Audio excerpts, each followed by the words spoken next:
Chapter 47. A Worldwide Work. The Lord has shown me that if the enemy can by any means divert the work into wrong channels and thus hinder its advancement, he will do so. Many of our people have made investments without sitting down to count the cost, without finding whether there was money enough to carry forward the work started. Short-sightedness has been shown. Men have failed to see that the Lord's vineyard embraces the world. The income of the sanitariums that have been established is not to be drawn upon to sustain numerous lines of work for the lower classes in our wicked cities.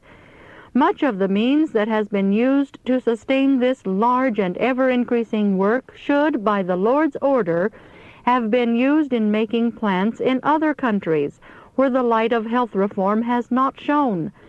Sanitariums, less costly than the large ones erected in America, should have been built in many lands.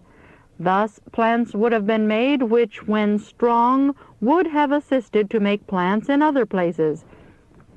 The Lord is not partial, but he has been misrepresented by his workmen. That which should have been done in many different parts of his vineyard has been greatly hindered, because men at the heart of the work have failed to see how the work could be advanced in more distant places of the vineyard. In some parts of the field, the work has been overdone. In this way, money has been absorbed that should have been used to enable workers in other parts of the vineyard to move forward without hindrance in planting the standard of truth in new places. Some portions of the vineyard are not to be robbed in order that the means may be used freely in other portions of the field. Man judges in accordance with his finite judgment. God looks at the character of the fruit borne and then judges the tree. In the name of the Lord, I call upon all to think of the work that we are required to do and how this work is to be sustained. The world is the Lord's vineyard, and it is to be worked.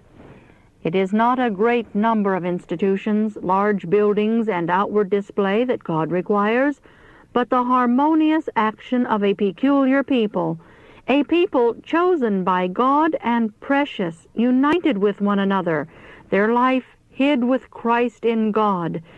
Every man is to stand in his lot and place, exerting a right influence in thought, word, and deed.